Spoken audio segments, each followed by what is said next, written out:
Saat Idul Fitri dan Idul Adha tiba, gema takbir dikumandangkan di mana-mana. Inilah dua hari raya bagi umat Islam yang semarak dirayakan di berbagai belahan dunia. Namun bagaimanakah jika ada kelompok yang mengaku muslim memiliki hari raya lain yang lebih istimewa dari Idul Fitri dan Idul Adha?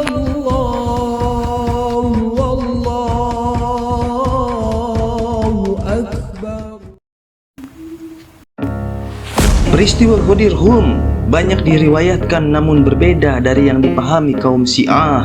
Ibnu Katsir menyebut sabda Nabi ini untuk menghibur Ali dan mengingatkan keraguan para sahabat terhadap Ali.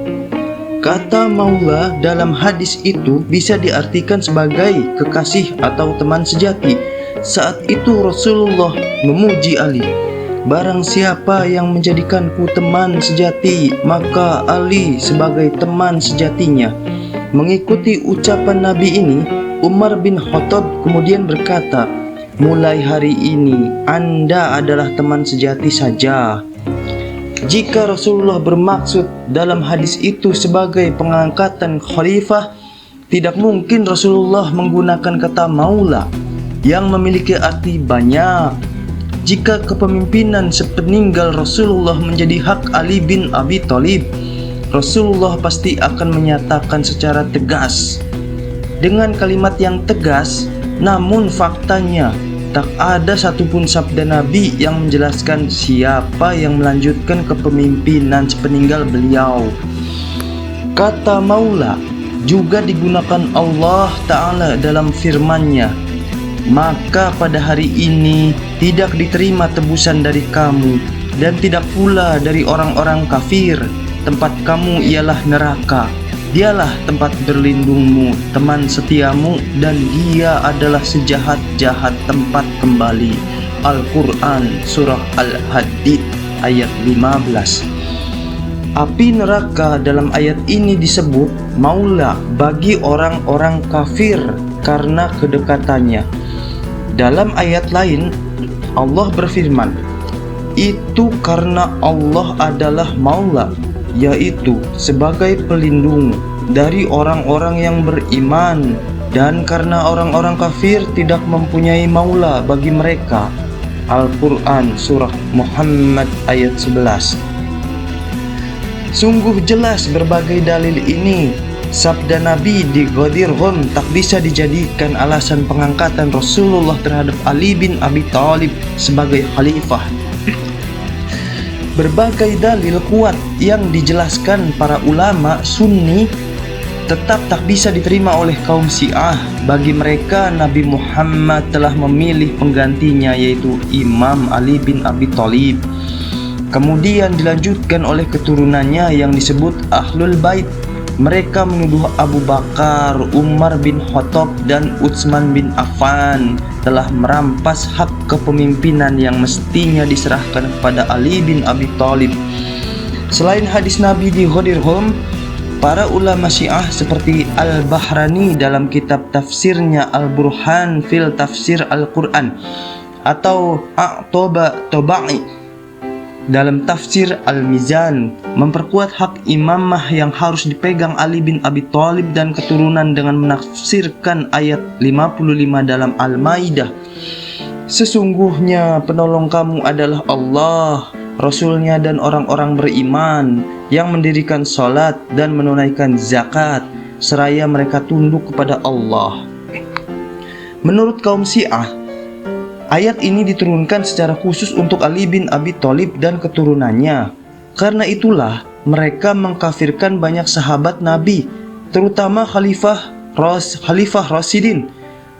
Pada Ali bin Abi Thalib sendiri pernah berkhutbah di Kufah, seperti ditulis dalam Al-Bidayah wan Ni'ayah karya Ibnu Katsir. "Wahyu sekalian manusia, sesungguhnya sebaik-baik umat setelah Rasulnya adalah Abu Bakar, kemudian Umar, dan bila mau aku akan sebutkan yang ketiganya." Lalu beliau turun dari mimbar seraya mengatakan, kemudian Utsman. Dalam keyakinan Syiah, kedudukan para imam lebih tinggi daripada nabi dan malaikat, seperti ditulis Al-Khawamaini dalam kitabnya Al-Hukumah Al-Islamiyah, bahwasanya kedudukan imam tersebut tidak bisa dicapai malaikat yang dekat dengan Allah, dan tidak pula bisa dicapai seorang nabi yang diutus sekalipun. Para imam memiliki sifat maksum atau terbebas dari dosa, seperti ditulis Muhammad Ar-Raih Asy-Syahri dalam Lisanul Hikmah. Dia adalah seorang yang maksum dari seluruh dosa, baik dosa kecil maupun dosa besar, tidak tergelincir di dalam berfatwa, tidak lalai dan lupa, serta tidak lengah dengan satu perkara dunia pun. Para imam diyakini oleh kaum Syiah mengetahui perkara ghaib.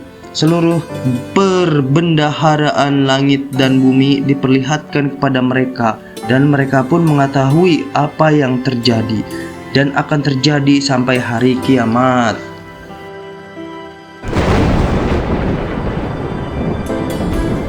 Perbedaan prinsip antara Ahlus Sunnah wal Jamaah dan Syiah seolah-olah tak mungkin disatukan. Meski demikian, berbagai upaya untuk menyatukan umat Islam sudah banyak dilakukan para ulama Sunni.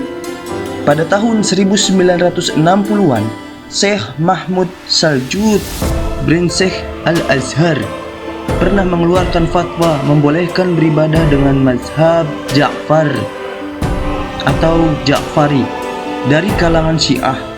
Berbagai muktamar pendekatan mazhab dengan melibatkan Syiah juga banyak digelar.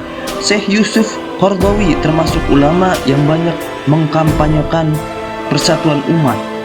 Namun menurut Yusuf Qaradawi, berbagai kesepakatan hanyalah seremonial, tidak akan memecahkan akar permasalahannya. Jika kaum Syiah tetap mencerca para sahabat dan secara agresif menyebarkan pemahamannya di tengah masyarakat Sunni, mana mungkin bisa disatukan.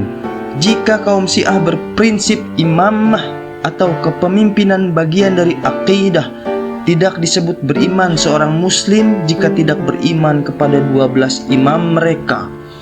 Menurut Syekh Yusuf Qaradawi, meskipun Ahlu Sunnah memfosis sesat ajaran Mu'tazilah tapi tidak mengkafirkannya, namun sebaliknya Syiah yang lebih dulu mengkafirkan Ahli Sunnah, sebagaimana perkataan Nikmatullah Az-Zairah dalam kitab Al-Anwar An-Nu'maniyah.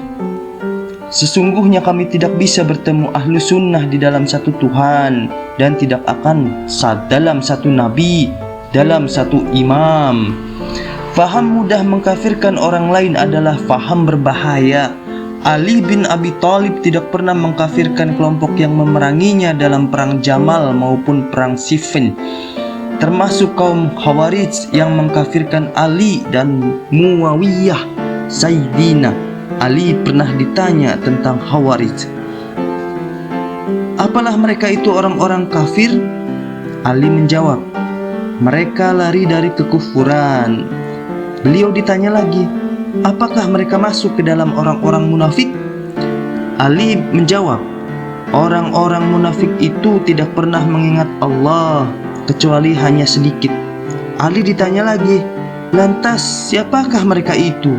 Ali menjawab, mereka adalah saudara-saudara kita yang telah berbuat berlebihan hari ini terhadap kami.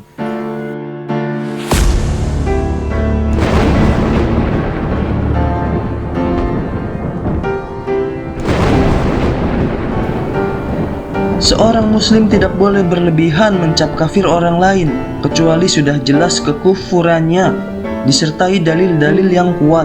Sebagaimana hadis Nabi yang diriwayatkan Bukhari Muslim, siapa saja yang telah mengucapkan tidak ada Tuhan selain Allah dan Muhammad itu utusannya, maka dia itu muslim.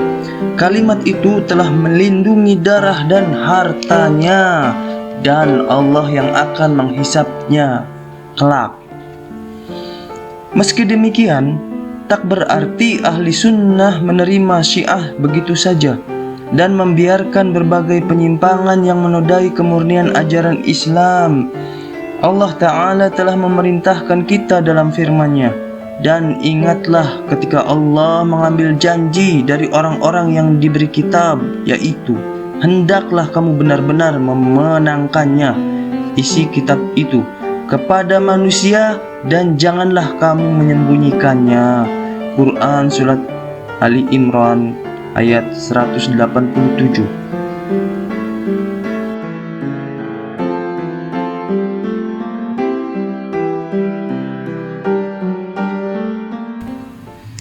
Antara Sunni dan Syiah tidak hanya berbeda dalam bidang fikih, tapi berbeda secara akidah. Para ulama sudah lama mengingatkan bahwa bahaya ajaran Syiah. Kiai Haji Syekh Hasyim Asy'ari, pendiri Nahdlatul Ulama, dalam Muqaddimah Qanun Asasi li Jami'iyah Nahdlatul Ulama mengatakan, di zaman akhir ini tidak akan ada mazhab yang memenuhi persyaratan kecuali mazhab yang keempat, Hanafi, Maliki, Syafi'i, dan Hambali. Adapun mazhab yang lain seperti mazhab Syiah, Imamiyah, dan Syiah Zaidiyah adalah ahli bid'ah, sehingga pendapat-pendapatnya tidak boleh diikuti. Syiah juga hanya menerima hadis dari jalur Ahlul Bait. Akibatnya ribuan hadis sahih walaupun diriwayatkan Bukhari Muslim ditolak oleh mereka. Karena kebencian terhadap para sahabat Nabi, kaum Syiah biasa menyebarkan hadis-hadis palsu untuk memperkuat doktrin dan ajarannya. Berdasarkan riwayat yang mereka karang sendiri, Al-Quran yang kita pegang saat ini sudah mengalami perubahan. Abul Hasan Al-Amili dalam Miratul Anwar wa Misqatul Asrar mengatakan sepeninggal Rasulullah banyak sahabat yang menjadi penulis Al-Quran, menghapus banyak ayat. Tuduhan serupa dilontarkan oleh Al-Alama Al-Hujjah Said Adnan Al-Bahrani dan Husain Nuri Tabrasi. Menurut keyakinan orang Syiah, beberapa surat dan ayat yang dihilangkan kelak akan dibawa oleh Al-Mahdi. Keyakinan itu tentu saja bertentangan dengan firman Allah Ta'ala, sesungguhnya kamilah yang menurunkan Al-Quran, dan sesungguhnya kami pula yang benar-benar memeliharanya. Quran Surat Al-Hijr ayat 9. Berbagai penyimpangan lain banyak kita temukan dalam ajaran Syiah, seperti kawin mut'ah yang tidak ada bedanya dengan pelacuran. Bahkan perilaku kemusyrikan pun menjadi tradisi Syiah yang menyebar luas karena kultus terhadap para imam. Mereka biasa menziarahi kuburannya, kemudian menyembahnya.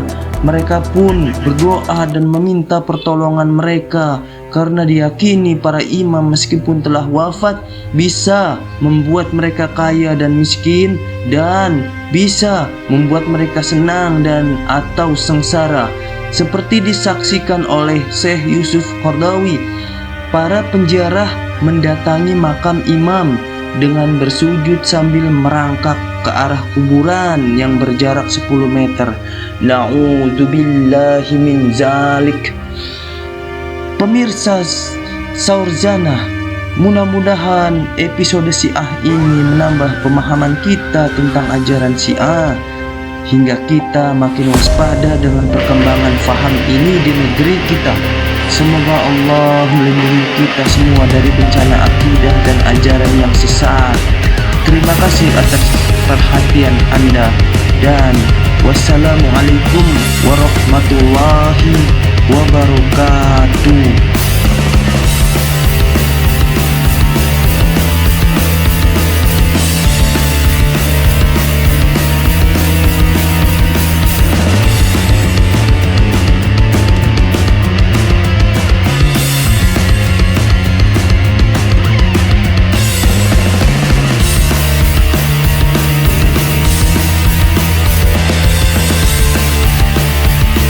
Siapakah imam Syiah yang ada di